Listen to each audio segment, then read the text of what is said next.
가치성장 비즈니스 가성비 전략. 오늘은 키움증권 스몰캡 팀장이시죠. 김학준 팀장 스튜디오에 나와 계십니다. 안녕하세요, 팀장님. 네, 안녕하십니까. 손현정 앵커도 안녕하시고. 네. 네. 자, 오늘 소개해 주실 IDP 어떤 기업인가요? 네, IDP는 이제 대부분 다 잘 모르시는 기업일 것 같긴 해요. 근데 말씀드릴 이 업체 같은 경우에는 이제 카드 프린터라고 해가지고 혹시 뭐 국내 이제 운전면허증 시험장 같은 데 가시면은 네. 거기서 이제 운전면허증을 발급해주는 카드 기기 아니면은 은행 쪽 가시면은 체크카드 발급하실 때 그런 거? 네, 그런 것들을 만드는 이제 카드 프린터기라 보시면 될 것 같고요. 네. 이제 국내 쪽과 그다음에 해외 쪽으로 이제 납품을 통해서 이제 매출 발생하는 업체다라고 보시면 될 것 같습니다. 근데 그동안에는 이제 코로나 기간 동안에 아무래도 영업들이 특히 해외 쪽에서 어려웠었던 측면들이 있기 때문에 이 카드 프린터기 이제 판매량이 해외 쪽에서 매출이 좀 부진했었던 측면이 있었는데요. 이제 아무래도 코로나가 이제 좀 어느 정도 정상화되고 나서 그동안에 묶였었던 수요들이 올해 좀 폭발하는 시기다라고 저희는 보고 있는 상황입니다. 그래. 카드 프린터 그리고 소모품을 또 제조하는 업체인데 국내 유일하게 또 자체 기술을 보유하고 있더라고요. 지금 글로벌 시장 점유율은 한 6.6% 정도 되는 걸로 알고 있는데 혹시 이 IDP만을 갖고 있는 기술 경쟁력은 어떤 것들이 있을까요? 네, IDP가 이제 보유하고 있는 기술력은 사실 글로벌 기업체들이 이제 사실 보면은 IDP를 포함해서 6개 정도 업체가 있는데 미국과 그다음에 프랑스 뭐 그리고 영국 이런 쪽에 있는데요. 이 업체들과의 그런 기술적 경쟁력이 엄청나게 크게 뭐 차이 나는 것은 아닌데 IDP만의 좀 차별점 같은 경우에는 두 가지로 말씀드릴 수 있을 것 같아요. 첫 번째는 이제 보통 이제 그거를 가동하기 위해서 가열하는 시간이 대략 한 30초 정도가 필요하게 됩니다. 네. 근데 이제 IDP 같은 경우에는 그런 가열 시간이 없이 바로 프린터를 찍어낼 수가 있기 때문에 속도 면에서 좀 빠르다라는 것이 첫 번째고요. 두 번째로는 이제 그 경쟁사들 같은 경우에는 모듈화 시킨 것들을 좀 크게 모듈화 시키기 때문에 아무래도 교체라든가 안에서의 부품 교체들이 아무래도 큰 단위로 이제 이루어진다는 점에서 비용적으로 좀 많이 발생하는 반면에 이제 IDP 같은 경우에는 모듈화를 되게 소규모로 많이 해놨기 때문에 관련되어서 훨씬 더 적은 비용으로 교체할 수 있다는 점에서 다른 업체 대비해서 그런 경쟁력이 좀 있지 않을까라고 판단하고 있습니다. 그래요. 근데 이제 글로벌 경쟁사들이 지금 PER이 한 15배에서 20배 정도 되더라고요. 근데 IDP 같은 경우에는 PER이 한 7배에 불과하기 때문에 상대적으로 좀 싸다라고 생각을 할 수 있겠지만 지금 주가 흐름을 보면은 6월 달 내내 좀 빠진 흐름이 있어서 좀 전략을 잘 짜야 될 것 같은데요. 밸류에이션 매력도는 높은 건 알겠습니다. 하지만 어떻게 좀 전략을 짜가면 좋을까요? 네, 일단은 IDP 같은 경우가 사실 보면은 그동안에 실적이 작년까지 안 좋았다가 올해 1분기부터 이제 전환이 되기 시작했었어요. 그래서 말씀드린 것처럼 해외 쪽에서의 매출 성과들이 올해 이제 계속적으로 나타난 것들이 이제 보여줌에 따라서 네. 기대치들을 좀 높일 필요가 있다라 보고 있는 상황이고요. 지금 해외 쪽과 관련되어서 이제 말씀드릴 것이 사실 보면 지금 3분기까지는 어느 정도 매출이 수주가 오더가 확보가 된 상황이기 때문에 지금 저희가 보통 말씀드리고 있는 대략 한 340억 정도 매출액에 그리고 영업이익 한 70억 원 정도는 어느 정도는 충분히 달성 가능한 숫자고 오더가 만약에 추가로 나오게 되면 그것보다 더 많은 실적 성과가 나타날 것으로 보고 있습니다. 저희가 말씀드렸던 PER 7배 기준은 아까 말씀드렸듯이 340억 원 기준의 매출로서 말씀을 드리고 있는 거기 때문에 지금 굉장히 더 낮아질 수 있는 밸류에이션 매력도가 있다라고 저희는 판단하고 있고요. 물론 이제 오더가 추가로 더 나와야 된다라는 부분이 있긴 하지만은 4분기까지 오더가 나오게 되면은 훨씬 더 밸류에이션 매력도가 높아지는 상황이고요. 해외 업체 대비해서 이런 밸류에이션 매력도가 떨어졌었던 이유 중에 하나가 사실 보면은 이제 글로벌에서 MS가 작년도에 많이 네. 떨어졌었습니다. 네. 예, 원래는 이제 아까 말씀하셨듯이 6.6%가 작년도에 나왔었는데요. 그 전에 2020년도 같은 경우에 7.7% 정도였었거든요. 그래서 그런 점유율이 이제 감소했다는 점. 그리고 두 번째로는 시장의 규모가 생각보다 좀 제한됐었다는 점. 아무래도 이게 카드 프린터기가 사실 보면은 요 시장만 있는 것이 아니라 대량으로 뿜어내는. 그러니까 예를 들어서 저희가 말씀드릴 때 이제 운전면허증은 그 지역에서 바로 발급받으시잖아요. 네. 근데 이제 주민등록증 같은 경우에는 내부에 그 소포를 받아서 그렇죠. 그렇게 받으시잖아요. 거기는 큰 프린터기에서 한 번에 뽑아내는 그런 시장도 또 존재를 합니다. 근데 사실 보면은 IDP 같은 경우에 그 시장에는 진입하지 못하고 있다는 점, 그런 것들이 이제 좀 디스카운트가 됐었던 요인이라 보시면 될 것 같은데요. 최근 들어서 이제 점진적으로 제품 다양화 를 통해서 글로벌 시장 내에서의 점유율들을 올해 확대할 것으로 기대를 하고 있고요. 그 원래 지금 유통업체 외에 이제 엔드 유저로 직접적으로 판매하는 루트도 개발하고 있는 상황이기 때문에 그런 것까지 감안하게 되면 성장성이 더 크게 나타나면서 다시 밸류에이션이 다시 재평가 받을 수 있는 시점이 오지 않을까라고 평가하고 있습니다. 저는 지금 팀장님이 이제 가져오신 이 IDP를 갖고 일단 주가 차트를 한번 펼쳐보니까 2020년 8월 하순에 이제 상장을 했군요. 네.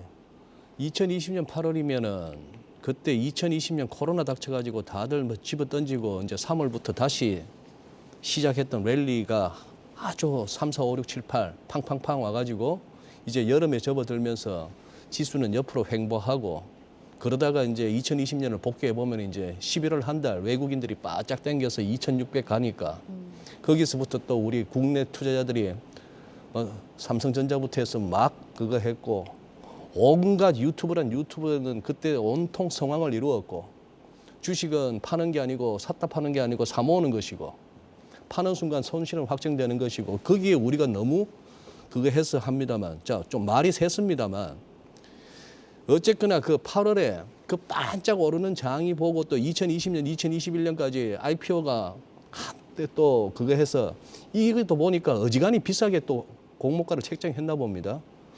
지수가 횡보하는 와중에도 거의 뭐 14,000원 얼마에서 이게 얼마까지 갔나? 뭐 한 8,000원 밑으로까지 내려갔으니까 그러고 하다가 지금 최근에 꿈틀했습니다만 거의 상장 이후 최저치에서 약간 반등. 근데 작년 6월에는 또 뭐가 있어가지고 한 며칠 푸르득 뛰어오르다가 또 원위치 하죠. 작년에 뭐 있었나요?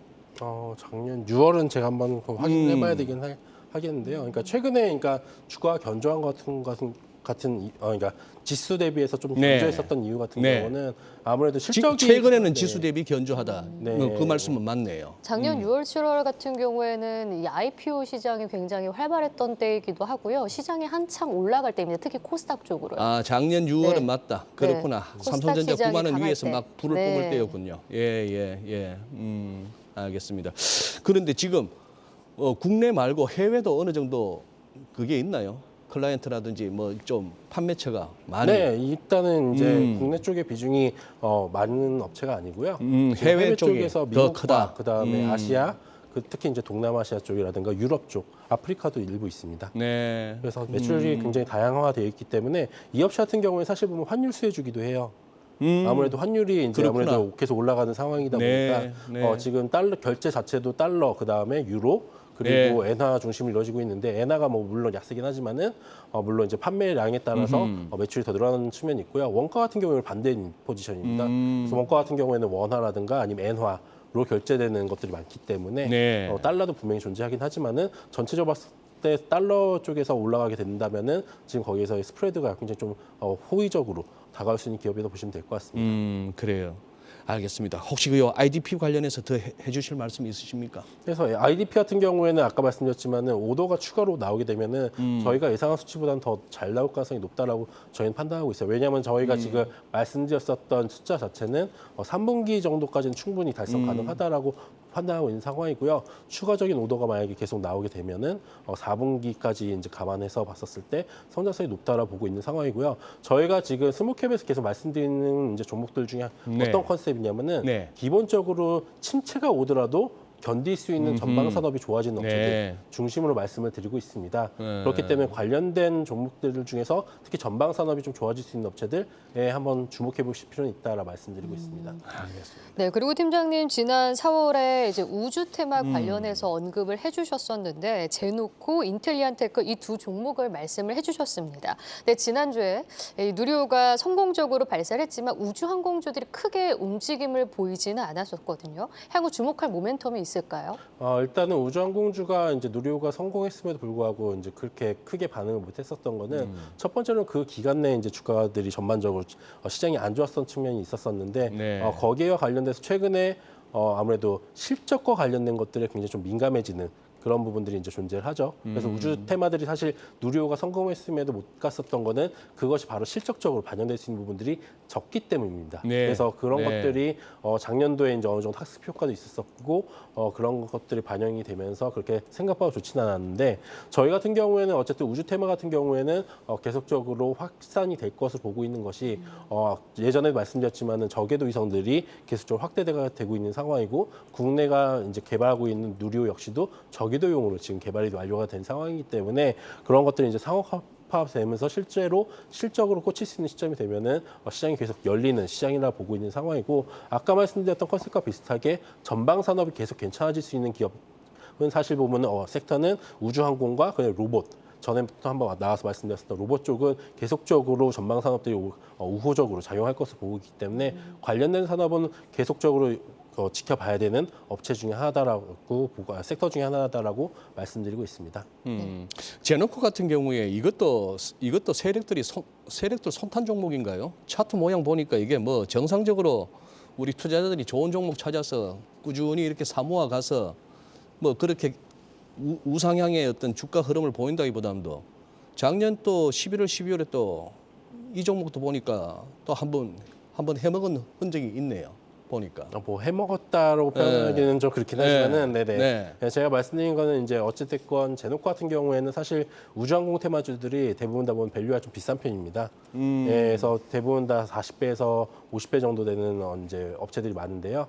아무래도 밸류에이션 부분에서 좀 이제 좀 많은 공격들을 받을 경우에는 이렇게 주가들이 좀 흘러내리는 경우들이 있고요. 특히 뭐 이번에 이제 제가 말씀드린 인텔리언테크 같은 경우에도 사실 보면은 그 우주 테마, 항공 테마가 나오는 그 누리호가 발사되기 전부터 빠지기 시작했거든요. 네. 코스닥 150에 들어옴에 따라서 공매도가 네. 이제 시작됨에 따라서 공매도의 영향을 굉장히 크게 받은 업체다라고 보시면 될 것 같아요. 그래서 인텔리언테크 같은 경우에는 저희가 말씀드릴 때 실적이 굉장히 어느 정도 확보가 된 업체 그리고 매년 100% 가까이 성장할 수 있는 업체다라고 말씀을 드리고 있는 상황이고요.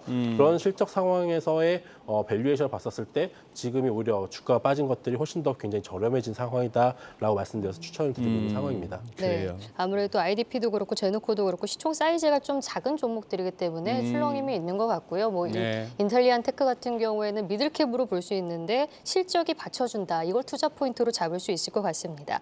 근데 연초 대비해서 코스닥 시총이 한 100조 원 이상 감소를 했고요. 신뢰 하락에 이어서 또 기업 실적에 대한 부진이 계속 이어지기 때문에 코스닥을 집중해서 투자하시는 분들이 좀 안타까운 그런 생각도 드는 것 같습니다.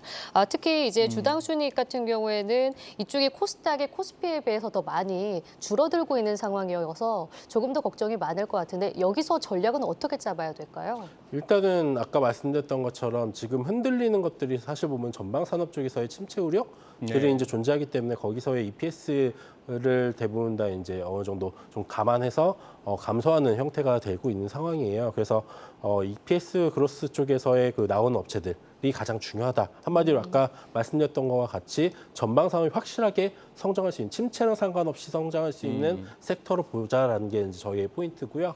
그래서 이제 실적적으로도 수주가 어느 정도 확보된 업체들 같은 경우에는 그거에 따라서 충분히 실적 개선들이 나타나는 것들을 확인할 수가 있기 때문에 그런 업체들을 중심으로 좀 더 매수하고 기다리다 보면은 훨씬 더 좋은 수익률, 좀 더 기다리다 보면 좋은 수익률이 나타나지 않을까라고 저희는 판단하고 있습니다. 그래요. 우리 김 팀장님, 주로 이제 스몰캡 쪽으로 이제 많이 보시잖아요. 네. 이게 전반적으로 시장 흐름이 장이 왜 우리가 와 좋다 할 때가 있잖아요. 네. 그리고 요즘 같은 장은 와 장 어렵다 힘들다 그러잖아요. 이 스몰캡은 언제가 더 낫습니까? 사실 보면은 장이 가장 좋을 때, 좋다고 했을 때 종목들이 개발이 잘 되는 편이죠. 왜냐하면은 사실 보면은 그때 그러니까 장이 좋다는 거는 그만큼 밸류에이션들이 그렇죠. 예전보다 PER이 더 올라가니까. 훨씬 더 올라가는 상황이다 보니까 PER에 대해서 좀 이렇게 까탈스럽게 보는 것들이 적어지죠. 말씀하신 것처럼 코스닥 같은 경우에는 아하. 주당 순이익이 코스피에 비해서는 당연히 훨씬 낮기 때문에 예. 관련되는 업체들에서 성장성들을 많이 본다라고 보시면 될 것 같거든요. 근데 시장이 오히려 하락할 때는 그런 이렇게 성장성과 그다음에 이제 더불어서 실적적으로 담보되는 두 가지를 같이 갖고 있는 업체가 많지는 않거든요. 성장성이 있으면은 실적적으로 좀 지금 부진할 수도 있고 반대로 실적은 되는데 성장성이 좀 떨어진다던가 그런 것들이 계속적으로 좀 혼재되는 경향이 있기 때문에 이런 장이 사실 보면은 굉장히 좀 어려운 장이다라고 보고 있긴 합니다. 어려운 장이다. 네. 그 말씀은 일리가 있네요. 장 좋을 때는 확실히 좀 가벼운 게 더 잘 훨씬 가죠. 잘 가고. 알겠습니다. 그래요, 팀장님 오늘도 도움 말씀 고맙습니다. 네, 감사합니다. 네.